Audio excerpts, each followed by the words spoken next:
주의를 가져와서 몸을 일단 편안한지 머리에서부터 살펴봅니다.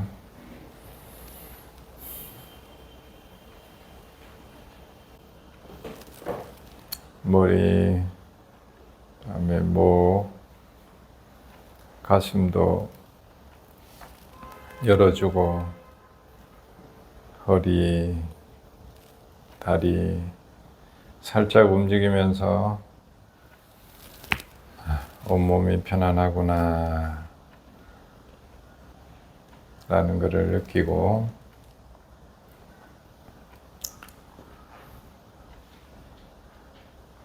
자, 주의를 이제 호흡으로 가져와서 숨이 들어오면 아랫배가 올라옵니다. 숨이 들어오는구나, 나가면 나가는구나. 좀 더 주의를 모아서 숨이 들어오는구나를 분명히 알고,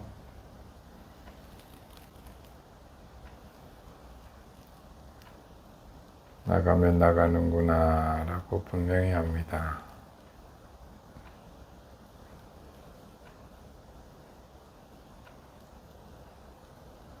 이렇게 5번 분명히 알고,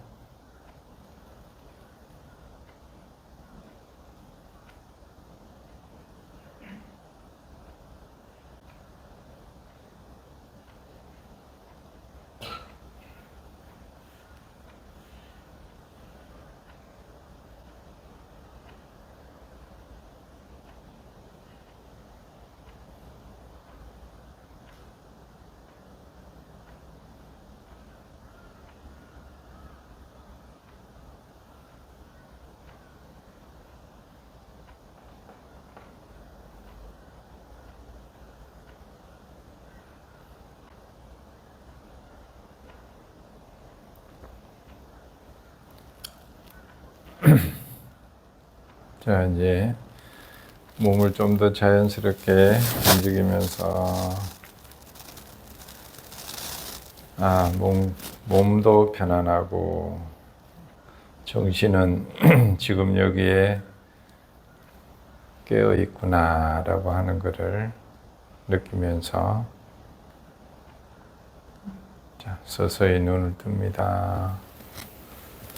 얼굴을 한번 살짝 만져줘요. 얼굴 표면에 내가 긴장하고 인상 쓰고 있지 않는지 서서히 만져주면서 표정에 긴장을 풀어줍니다.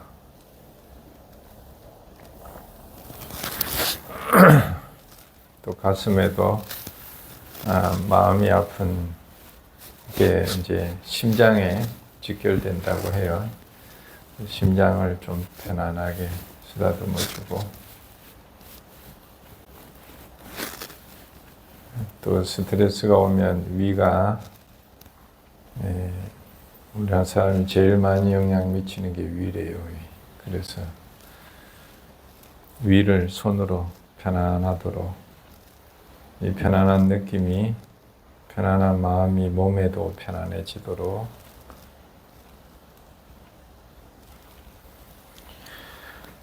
자, 지금 뭔가 마음이 편안하신가요? 네, 옆에 사람한테도 한번 물어줘봐요. 몸과 마음이 편안하십니까?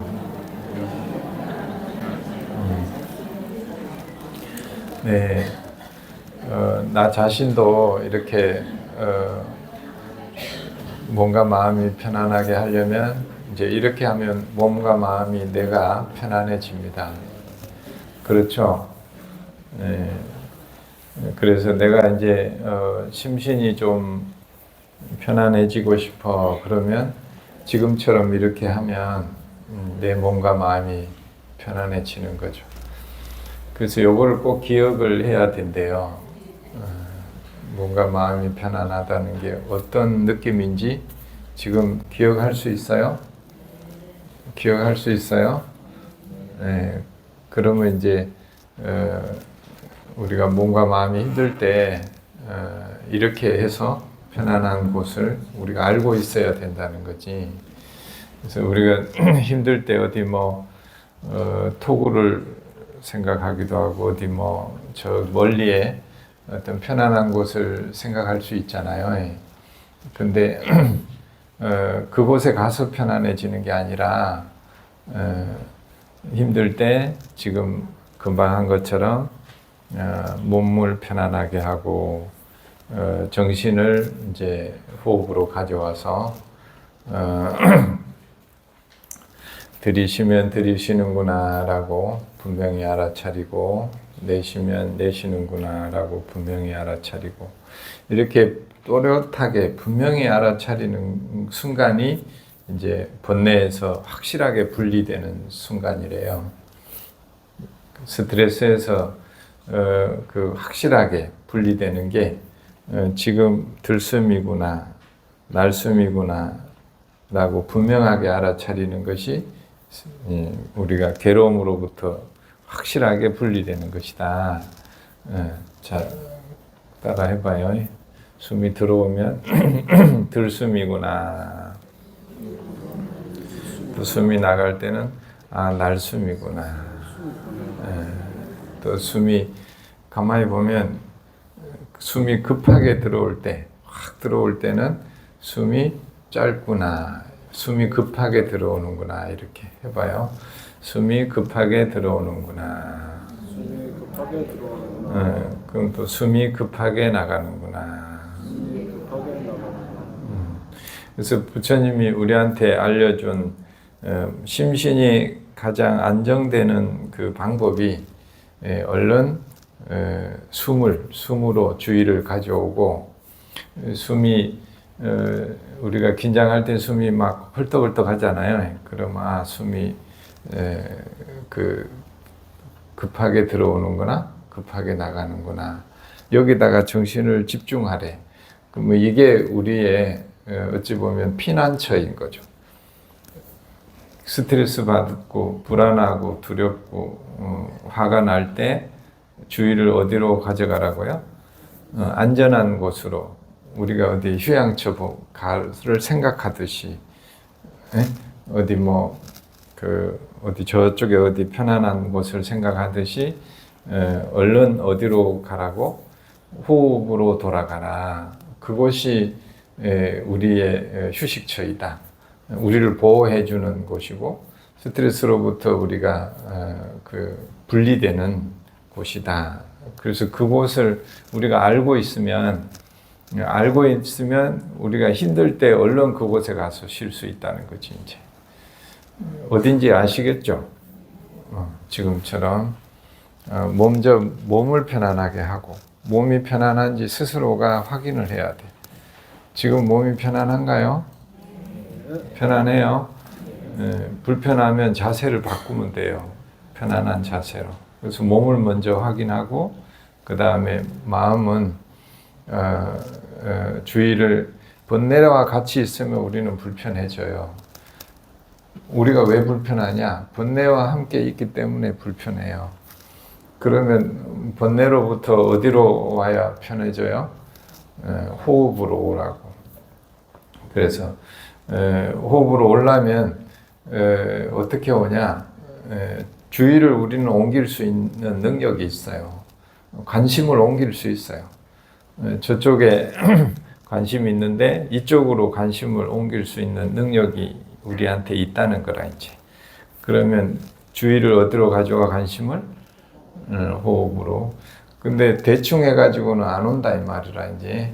그러니까 또렷하게 분명하게 알아차리라. 이게 이제 대념 적용 내용입니다. 어떻게 분명히 알아차려? 숨이 길면은 숨이 길구나라고 처음부터 들어오는 동안을 계속 정신을 바짝 차리고 집중해서 보고 나가면 어떻게 한다고? 숨이 나가는구나라고 또렷하게. 그러면 이거를 우리가 본내에서부터 이렇게 분리되는데 6초면 된대. 6초. 그러니까 사실은 숨 한 번 들이쉬면 6초 이상 가잖아요. 그래서 6초 이상만, 그러니까 숨 3번만 쉬면은 우리가 그 본내에서 분리될 수 있다는 거라 이제. 그런데 그것이 부처님이 알려준 비법인데 그거를 하면은 우리가 분리가 되고 그렇게 하지 않으면은 우리는 본내에서 분리되지 못한다는 거라. 슬픔은 슬픔에서 분리되지 못하고 또 화가 나면 화에서 분리되지 못한다는 거예요, 이제. 그래서 우리가 그 슬픔 또 기쁨 또 화나고 짜증나고 괴로움 이런 게 다 금강경에서 뭐라 그랬어요? 그것을 상이라고 했죠. 아까 금강경 읽었죠. 그것을 상이라고 했어요. 그 상은 언제 일어나요? 언제 상이 일어난다 그랬어요? 그 상품에 나오죠. 상품에 나와. 언제 상이 일어난다고? 눈으로 뭐 볼 때, 귀로 들을 때, 그게 나오죠. 색성향미 촉법에서 상이 일어난다고. 또 귀로 뭐 들을 때, 예를 들어서 지금 소리가 났잖아요. 그치? 소리가 나면 생각이 일어나죠. 그죠? 이 생각이 뭐라고? 이것이 상이라는 거라. 그러니까 그래서 그 상이 일어나면 우리가 어때요? 그 상을 어떻게 하는 거예요? 상이구나라고 알아차리는 게 제일 중요하다는 거지. 자, 어떤 소리를 들었을 때 또 이렇게 눈으로 우리 죄송해요. 이렇게 나가시는 걸 봤죠. 그러면 눈으로 볼 때 이렇게 나가시는구나 이렇게 하면은 그때 뭔 생각이 일어나? 아무 생각이 안 일어나면 무심도인이라 그래요. 눈으로 뭘 보거나 귀로 듣거나 뭐 코로 냄새 뭐 이러거나 말거나 아무 생각이 안 일어나. 이런 분을 뭐라 그래? 무심도인이라 그래. 예.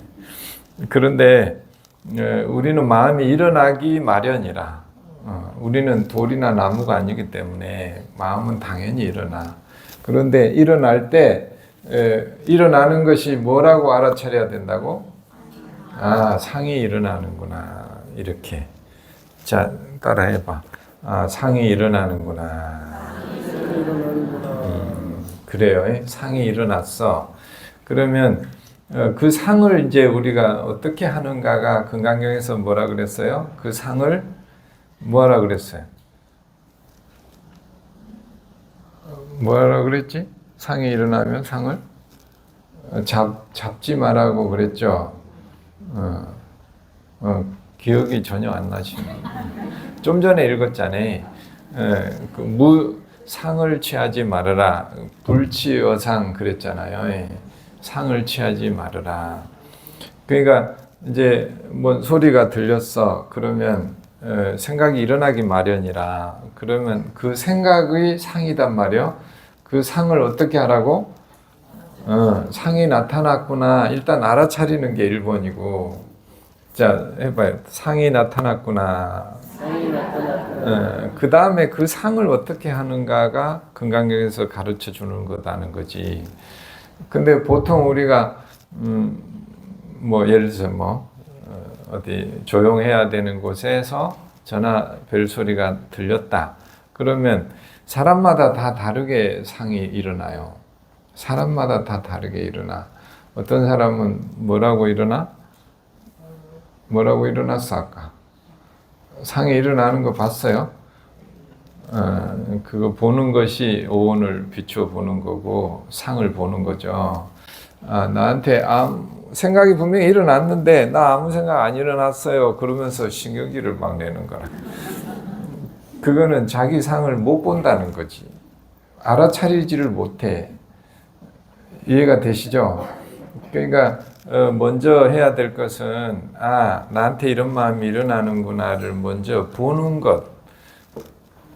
이것을 알아차리는 걸 안 하면 그 다음에는 상을 잡고 말고 할 것도 없어. 그 사람은 상을 보지를 못하는데 뭘 잡고 뭘 놓느냐 말이라. 그러니까 어떤 상이 일어나는지를 우리가 알아차리지 못하면 무주상행 금강경 백날 읽어도 무주상행을 할 수가 없다는 거지. 상을 보지 못하니까. 상이 일어난 걸 자기만 몰라.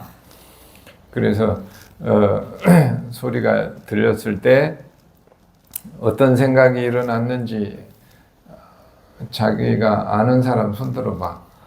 뭔 생각이 일어났어? 보통은 이제 전화기를 왜 안 꺼놨을까? 이렇게 생각할 수 있죠. 네. 또 어떤 사람은 그럴 수도 있어. 깜빡할 수도 있잖아. 그리고 또 나가시는 걸 보고 어떤 사람은 왜 나가는 거야? 이럴 수도 있고 어떤 사람은 급한 일이 있는가 보구나. 얼마나 오죽하면 저렇게 기다리는 전화가 있었고 급하게 나가는 상황이었겠구나. 이렇게 생각할 수 있다는 거지. 근데 이런 게 전부 다 뭐라고? 좋은 것이든 나쁜 옳지 않은 것이든 전부 다 뭐라고 그랬어요? 다 상이라고. 전부 다 뭐라고? 상이라고. 그걸 꼭 기억해요. 금강경에서 심지어 당신이 내가 한 법문도 다 뭐라고? 이것도 상이라고 봐야 된다. 그래서 뗏목의 비유가 나오잖아요. 그것도 뭐 하라고? 잡지 말아라. 내가 어제는 일어나라 했다가 오늘은 앉으라 했다가 부처님도 그런단 말이에요. 그러면 그때 왜 부처님 어제는 이래라 했다 오늘 이래라 하냐고. 이렇게 하면 화가 나 안 나? 화가 나잖아요. 왜 어제는 이래라 했다 오늘 이래라 해. 이러는 생각이 일어나잖아요. 생각이 일어날 수는 있는데 거기서 화가 나는 것은 뭐 한 거예요? 그때부터 내가 그 생각을 고집한 거라는 거지. 이제 고집하지 않았으면은 그래 어제는 이렇게 하라고 하는구나. 오늘은 이렇게 하라고 하는구나. 한다고 해서 내가 괴로움이 일어나요? 안 일어나요? 상만 일어날 뿐이지 상이 우리를 괴롭히진 않는다는 거라. 이해가 되시죠? 상이 우리를 괴롭히는 게 아니라 그 상을 뭐 할 때? 잡을 때. 그래서 상을 잡지 말아라. 이렇게 하는 거는 상을 잡지 않아야 우리가 괴로움에 빠지지 않는다. 이 방법을 계속 우리한테 알려주는 거지. 근데 상을 잡지 않으려면 우리가 상이 일어났을 때 이것이 상이구나를 알아차리는 것을 먼저 연습을 해야 된다는 거지, 이제. 그래서 대부분 우리가 괴로워지는 거는 가만히 보면, 이제, 내가 어떤 생각을 일어났을 때 그 생각대로 하려고 할 때 대부분 괴로움에 빠지더라고. 우리는 사람은 다 선해요. 남을 괴롭히려고 하는 사람 아무도 없어. 그런데 예를 들어서 뭐 아들이 왔어. 그러면 아들한테 뭐 해주고 싶어? 밥을 해주고 싶지. 그런데 밥을 막 이렇게 해놨는데 아들이 먹어 안 먹어? 먹어요? 거의 왜 아니 그 아들이 밥을 잘 먹는 사람 손 들어봐요. 잘 안 먹는다는 사람 손 들어봐. 대부분 우리는 아들이 밥을 내가 정성스럽게 해주는데 만족할 만큼 밥을 잘 안 먹더라고 기억하는 게 거의 70% 이상이에요. 자연스럽게. 왜냐하면 우리 마음은 약간 부정적인 것에 항상 잘 붙들려요. 기억에 남는 거는 잘해준 것은 기억이 잘 안 나고 뭐만 기억에 나? 잘 못해준 것만 기억을 많이 하게 돼 있다는 거라. 우리 뇌 구조가. 그래서 우리 옛날에 엄마 생각하면 엄마가 나한테 얼마나 잘해줬겠어요. 근데 내가 기억나는 건 뭐가 더 기억에 많이 나?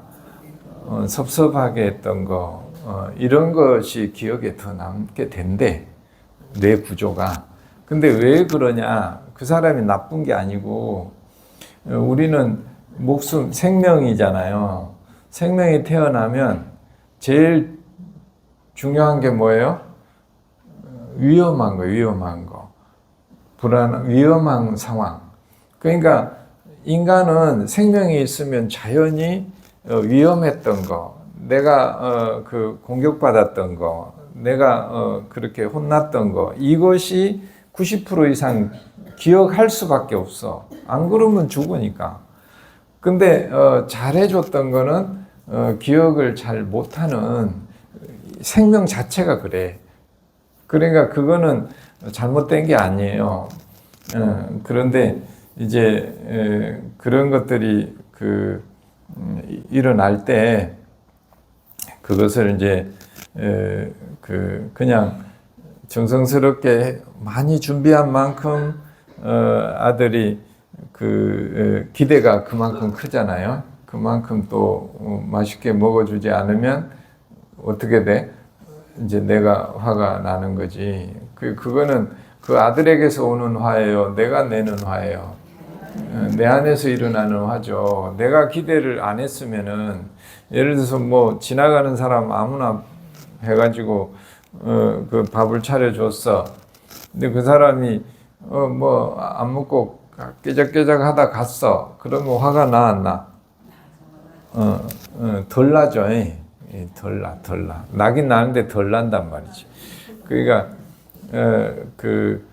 그게 이제 내가 어떤 기대하고 원하는 데에서 나오는 불편한 마음이더라. 그렇게 하지 않을 때는 그런데 이제 내가 보면 가장 가까이 있는 사람들한테 뭘 원해요? 내가 원하는 대로 해주기를, 이런 게 더 크단 말이지. 그래서 가장 어찌 보면 가족 안에서 왜 스트레스가 많냐? 가족이 나랑 제일 가깝기 때문에, 그래서 그 사람이 내가 원하는 대로 안 해줄 때는 화가 엄청나게 나는 거지. 근데 저 길 가던 사람이 내가 뭐라고 부탁했는데 안 해주면 화가 얼마나 나? 한 5% 난다면 내가 우리 거사님한테 뭐 부탁했는데 안 하면 화가 똑같이 5%나 얼마나 나? 150% 나지. 그게 왜 그래? 그 사람 탓이 아니라는 거지. 내가 이제 그런 걸 집착하는 만큼 내가 괴로움에 빠지는 거지. 그 세상 탓이 아니더라라고 하는 거죠. 그래서 그거를 이제 상이라고 하는데, 상을 안 잡으려면 상이 나타날 때 얼른 뭐 어떻게 하라고? 상이 나타났구나라고 알아차리는 게 1번이고, 그리고 그 상이라는 것은 어떤 거라 그랬죠? 일어나지만 사라지는 거구나라고 하는 2번째, 그걸 알아야 된다. 그래야 그 상이 일어나든 사라지든 우리가 집착을 덜하게 된다는 거지, 이제. 그래서 이 금강경을 우리가 자꾸 공부하는 것은 우리가 스트레스로부터 자꾸 깊이 안 끌려가게 하기 위한 것이고, 스트레스 상에 우리가 끌려가지 않게 하기 위한 것이고, 우리를 보호하는 것이더라. 그것이 이제 무주상행인 거죠. 제가 이제 은사 스님 모시고 지금 한 5년 정도 됐잖아요. 처음에 모시고 같이 이제 그때 여기 집 있을 때 5년도 넘었구나. 저 옆에 집 있을 때 나는 스님 잘 모실 거라고 아침에 이제 은사 스님 모시던 노부살님께 물어보니까 6시에 공양을 한대, 아침에. 평생을 40년을. 그래서 이제 6시에 공양을 해야 되는가 보다 싶어가지고 거의 못 일어나시는 걸 깨워가지고 저기서 여기까지 이제 그때 숲길이 있었잖아요. 밤에 길도 안 보이는데 거의 막 억지로 해가지고 모셔서 공양하게 하시고 그것이 이제 잘하는 건 줄 알고 그렇게 몇 달 하다가 이제 그렇게 했다가 지금 영도에 또 모셨는데 처음에 너무 보는 것이 너무 힘든 거라. 스님이 40년, 50년을 그렇게 반듯하고 깔끔하고 뭐 이렇게 그런 거 하나 없이 사시던 분이 이제 반대로 하려고 그러는 거라. 그렇게 씻으시라고 해도 안 씻으려고 그러고. 그러니까 이제 질리게 씻어서 그런가. 옛날에는 매일 면도를 하시고 하여튼 우리 종단에 제일 깔끔하신 분. 그리고 뭐 권력이나 예를 들어서 돈이나 이런 거에 한 번도 그런 거에 종단의 제일 핵심 총무원 있을 때마다 부원장부터 해갖고 종회의장을 2번이나 하시고 뭐 종회의원을 제일 많이 하시고 그랬는데도 저 인천에 무허가 건물의 다락방에 일어나면 가운데만 서고 옆에서 서면은 머리 부딪혀가지고 그래 머리를 하도 많이 쪄가지고 머리가 아프시다니까. 저도 하루 자다가 아무 생각 없이 일어났다가 머리 쪄가지고 그렇게 사시는 분이었는데 이제 좀 불편하시니까 나는 이제 그거를 회복시켜 주려고 회복시켜야 된다고 생각을 했던 거지. 그래가지고 그것 때문에 한 2년 넘게 스님이 좀 불편하면 내가 너무 아프고 조금 좋으면 내가 너무 좋고 이런 거를 2년을 넘게 하니까 지나고 보니까 그게 너무 힘든 시간이었는데 알고 보니까 돌아서 보니까 그거는 스님의 어떤 그런 모습이고 어찌 보면 자연스러운 모습인데 그걸로 인해서 내가 어떤 욕심을 낸 거예요? 그 모습을 내가 원하는 대로 바꾸고 싶어가지고 그 용을 썼던 거지. 그러니까 뭔가 마음이 긴장이 돼가지고 계속 그 나중에 결국은 내가 이제 심각하게 사실은 좀 안 좋았어요. 그런데 그게 다 왜 이것이 어디서 오는 것인가? 내가 그 상황을 바꾸려고 하는 거라. 그렇게 용을 썼던 거지. 용 쓴다 그러죠. 그게 다 뭐예요? 그게 욕심이라는 거지. 그러니까 어떤 생각이나 이런 게 뭘 보고 뭐가 일어나면 우리가 그걸 잡아가지고 그때부터 욕심을 낸다는 거지. 그 생각대로 하려고. 이것이 욕심이라는 것을 뭐가 욕심인지 몰랐는데 그게 욕심이고 그게 상을 잡은 거였더라는 거지 이제.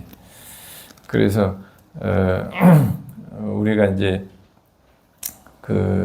상이 나타났을 때 상에 끌려가지 않고 그걸 잡으면 낚시처럼 잡으면 끌려가니까 어떻게 하면 잡지 않을 수 있을까? 이것이 이제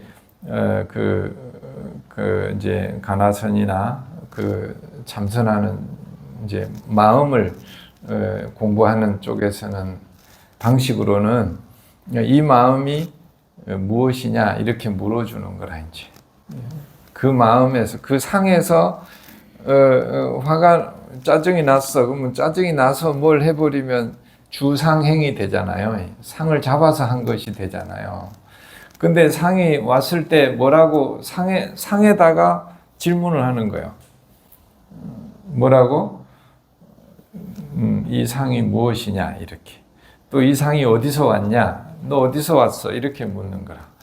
그래서 화두 공부하는데도 부모 미생전이라 그러잖아요. 부모로부터 이게 출발해서 왔잖아요. 그러면 부모가 태어나기 전에는 무엇이냐 이렇게 해서 이게 무슨 효과가 있어? 그 상에서 그 다음으로 가려는 거를 돌아서게 하는 효과가 있다는 거지. 더 가질 않아. 그러니까 화가 났으면 화가 나서 뭘 하는 건 하지 않고 뭐라 그래? 그 화한테다가 이 화 어디서 왔어? 이렇게 묻는, 그러면 돌아서게 되잖아. 더 가지를 않아. 상행을 안 한다는 거지, 이제. 그게 이제 화두를 든다는 것이 그렇게 어떤 마음이 일어날 때마다 그 마음한테 뭐라고 해? 이 마음이 어디서 왔냐고 물어주는 것이. 그러면 그 마음 때문에 그 다음을 안 가게 된다는 것이. 그래서 그거를 본래 마음을 지킨다 해서 수심이라고 한단 말이죠. 그래서 보조 스님께서 수심요결이다. 마음을 지키는 비결이 뭐냐? 그게 그 수심결이라는 이제 가르침으로 정해줬는데, 이것이 부처님 수행, 대념초경 수행에서 그대로 연결이 되는데, 그러면 이제 그 마음에서 그 마음을 관찰을 하지 거기서 더 가지 않는다는 거지. 이제 우리 대념초경에서 명상에 딱 한 줄은 뭐라고? 그거에서 그것을 관찰하며 머문다. 자, 따라해봐. 그거에서 그것을 관찰하며 머문다. 예를 들어서 화가 났어. 그러면 화에서 화를 관찰하며 머문다. 이게 부처님이 우리한테 번뇌로 가지 않게 하는, 주상행으로 가지 않게 하는 방법을 우리한테 알려준 거단 말이지. 그래서 이제 부처님은 신수심법, 또 오는 색수상행식, 그러니까 우리가 뭘 보고 듣고 할 때 일어나는 모든 마음들을 일어났을 때 그때 뭘 하라고요? 그 마음에서 마음을 관찰을 해라. 더 가지 말고. 그러면 어떤 깨달음을 얻을 수 있다고? 그 마음이 사라진다는 것을 볼 수 있고, 내가 경험하는 모든 상들은, 번뇌는 다 어쩐다고? 사라지는구나. 그게 우리가, 부처님은 깨달음이 무상을 깨달았다는데, 무상을 깨달으려면 그 마음에서 그 마음을 관찰을 해야 무상을 깨닫는다는 거죠, 이제. 그거 없이 무상을 깨닫는다는 것은 있을 수가 없는 말이라. 관찰을 해야 일어나는 것이 사라지는구나를 알 수 있잖아요. 그치? 그럼 뭘 가지고 관찰을 하냐? 일어난 마음을 가지고 관찰을 해야 된대. 일어난 마음을 가지고. 짜증에서 내가, 이제, 짜증나는 마음에서 내가 자유로워지려면 어떻게 해야 돼? 짜증난 마음을 잘 관찰을 해서, 이것이 나타나지만 사라지는구나를 한 번 보고, 두 번 보고, 여러 번 보면은, 그 다음에 어때요? 다음에는 짜증이 오더라도, 짜증에 별로 관심이 없어. 영향을 안 받는다는 거지. 왜냐하면 사라질 거니까. 그걸 훤히 알아. 근데 어떻게 영향을 받겠냐고. 그러니까 이제 그래서 금강경을 이제 공부를 하고, 또 금강경에서 무주상행을 하라고 했는데 어떻게 해야 되는가는 대념초경 공부를 해야 된다. 그래야 우리가 일상에서 할 수 있다. 그리고 그걸 일상에서 하는 걸 일행삼매라고 하는데, 육조 해능 스님이 단경에 일행삼매를 어떻게 하는지 내나 똑같이 얘기를 했고, 보조국사 수심결에도 똑같이 일행삼매를 얘기해요. 일상에서. 그러니까 일상에서 한다는 건 일상에서 우리가 경험하는 마음으로 그거를 대상으로 그거에서 그것을 관찰해서 그것이 사라지는 것을 보아라. 그래야 우리는 그런 마음으로부터 자유로워질 수 있다. 그 얘기를 계속 이제 부처님 수행으로부터 선수행으로부터 이렇게 지금 현재까지 명상으로 이어지고 있습니다. 자, 이제 그렇다 이 말이지. 그래서 금강경 우리가 이제 이번에 일주일 동안 금강경 이제 왜냐하면 대념초경은 아직 우리나라에 많이 읽혀지지 않았기 때문에 익숙하지가 않아. 근데 금강경의 뿌리는 수행의 뿌리는 대념초경에 있으니까 그래도 이제 금강경 위주로 우리가 이제 이 법당을 그 회양하면서 원 없이 기도를 좀 해보고 싶어요. 저 스스로가. 그리고 너무 감사하고 고마운 마음뿐이지 어떤 뭐 아쉬움도 왜 없겠어요. 아쉬움이야 있지만 우리가 어느 곳으로 주의를 두는가가 우리한테 아주 중요해요. 뭐 사실은 밤잠 안 자고 뭐 이 법당 지을 때도 여기 올라와서 금 그어놓고 하루에도 밤에도 자다 일어나서 한 10번씩 올라와. 그래가지고 그어 보면 이상하게 들어와 보면 작고 나가서 보면 크더라고. 그 금 사이인데도 내가 그냥 금 그어놓고 요 안에서 보면 크고 금 밖에 나가서 보면 커. 이게 참 입장 차이라는 게 이렇게 다른 거예요. 그냥 여기서 저 사람 보면 이상한데 내가 저 사람 입장에 저 자리에 가서 나를 보면 내가 이상해. 이렇게 그 선 자리에 따라 다른데 정말로 구석구석 뭐 마음이 안 가고 그런 것이 없지만 그걸 어떻게 이제 섭섭하다 또 무너진다 이 세상에 일어나서 사라지지 않는 게 어디 있고 만들면 부서지지 않는 게 어디 있어. 수천 년 동안 수만 년 수억 년을 항상 이 세상에 원래 그런 것인데 원래 그런 것을 우리가 그걸 자꾸 용을 쓰고 원래 그런 것을 안 그런 것처럼 하려고 애를 쓰는 게 제일 어리석은 것이고 비록 그 도량이 우리가 청정 수월 도량이라 하잖아요. 그런 어떤 한다고 하는 마음 없이 청정 그 뜻이 청정이거든. 청정한 마음으로 그 수월은 물 위에 뜬 달과 같이 물 위에 뜬 달이 헛건지를 알면서도 우리가 얼마나 공을 들여요. 이 삶이 다 헛거요. 헛거지만 우리가 정성을 최선을 다하는 거지. 사라지지 않을 거 아무것도 없지만 거기다 우리가 정성스러운 마음을 다하는 거지. 이제 마음을 다하고 그리고 감사한 마음으로 나는 회양을 하면 좋겠다. 그게 훨씬 더 커요.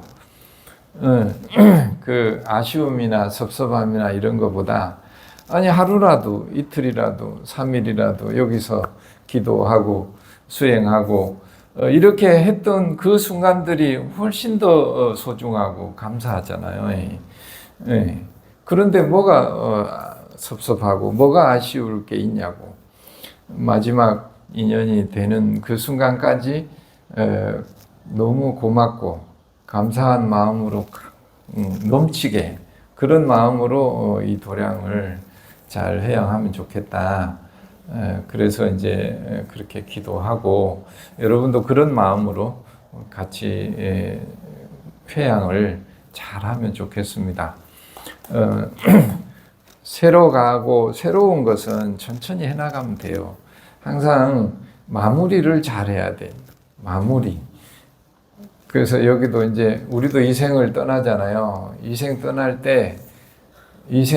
때 마무리를 정말 잘해야 됩니다. 살아온 것이 그래서 제가 가끔 생각하는데 우린 자꾸 꽃이 되려고 하면 안 돼. 꽃은 누가 보는 사람 좋고 나도 뭐 좋아 보이잖아요. 꽃으로 계속 가면 열매가 맺어요, 안 맺어요? 꽃이 길게 가면 가을에 시기를 놓치면 가을에 과실이 되지 못해요. 과실이 되지 못하면 누구한테 이익을 줄 수가 없어. 내가 과일이 되어야 누가 나를 먹어주고 그걸로 인해서 그 생명이 다시 생명을 이어가잖아요. 근데 내가 지지 않고 계속 꽃을 해. 그러면은 너한테 아무 도움이 안 돼. 그러니까 저한테도 엊그제도 20년 만에 만난 비구니 스님들이 둘이 와가지고 나를 보고 잘 몰라봤대. 그래가지고 그때는 그리 젊었더니 지금은 잘 몰라볼 만큼 그 늙었다고. 근데 이제 그래도 우리 신도님들은 불자들은 예의가 있어. 그렇게 대놓고 얘기는 안 해. 근데 꼭 보면 우리 선배 스님들이나 그거는 후배인데도 그래. 대놓고 가까이 와가지고 잘 봐. 처음에는 참 이렇게 나 엄청 반가워하는 줄 알고 막 기분 좋아가지고 아이고 나를 기억해주고 감사해 이제 반가워하는구나. 그런데 꼭 그때 한마디 해. 야 옛날에는 그리 내가 뭐 이렇게 젊었나 봐. 그 인물이 좋았었나 보대. 그래가지고 그래가지고 어째 이렇게 됐냐고 막 안타까워해. 그럼 나는 얼마나 더 안타깝겠어. 그래갖고 내가 10년 넘어서 안 본 사람들은 안 만나려고. 그래 어르신들이 왜 사진을 찍는 거 안 좋아하는가 내가 그 심정을 이제 이해를 해요. 이제 내가 사진 찍자 소리 안 할게. 그런데 그게 이제 과일이 되어가는 시기잖아요. 이제부터 우리 여기 이제 꽃은 한 40대까지 하고 50 넘고 60 되면은 과일이 되려고 해야 된다. 과일이 돼서 내가 누군가에게 도움이 되겠다. 제일 큰 도움이 뭐예요? 그래서 그 티베트 스님들이나 다 이 몸을 새들한테 나눠주잖아요. 마지막으로 내가 할 수 있는 게 이 몸을 회양하는 거라. 내 공덕을 나눠주는 거. 그만큼 좋은 회양이 어디 있어요. 근데 기어이 막 싱싱하게 해가지고 썩지도 않게 가져가면은 그리고 태우지 않았으면 좋겠어. 저는 이제 늘 요즘 뭐 아직은 좀 이따 가려고 가는데 내가 가는 모습은 바다에 혼자 조그만한 뭘 해가지고 저 멀리 가려고 가서 바다에 이제 나를 회양하려고. 그러면 나를 물고기들이 많이 먹어줄 거잖아요. 그래서 내가 그동안 물고기를 많이 먹었어. 그러니까 이제 그 물고기들한테 내 몸을 약간 돌려주고 싶은 거지. 그래야 빚이라도 좀 갚지 않을까. 그래서 산을 좋아하긴 하지만 회양은 그래갖고 날 뭐 이렇게 나 때문에 사람들이 뭐 하고 서로 왔다 갔다 하고 번거롭게 하는 것이 그러고 싶지 않더라고. 그런데 이제 아직 철이 없어. 그러고 조금 더 내가 마음을 낸다면 이렇게 그 기증하는 거 있잖아요. 시신 기증. 그것이 가장 크다고 생각을 해. 그래서 우리 식구들도 가능하면 그냥 태우면 아깝잖아요. 특히 이 피부 있잖아요. 화상 환자들에겐 이 피부가 너무 중요해요. 피부가 못 구해가지고 결국은 동물을 피부를 가져가기도 해. 그래서 특히 보살님들 피부 잘 가꾼 분들 있잖아요. 그분들은 피부가 좋으니까 가실 때 그냥 가지 말고 그 화상 때문에 힘들어하는 그런 분들한테 피부 주고 가고 그렇게 회양을 육신 회양도 잘하고 공덕 회양도 잘하고 우리가 이 도량을 감사한 마음으로 잘 회양하고 가듯이 이 생도 그렇게 회양을 잘하고 가면 좋겠습니다. 우리가 언제 갈지 항상 모르기 때문에 그런 마음을 꼭 가지고 매일매일 감사한 마음으로 저녁을 맞이하고 하루를 회양하고 이렇게 하면 좋겠습니다. 자, 오늘 합창도 너무 잘했어요. 여러분도 너무 시간 내줘서 감사하고 고맙습니다. 감사합니다.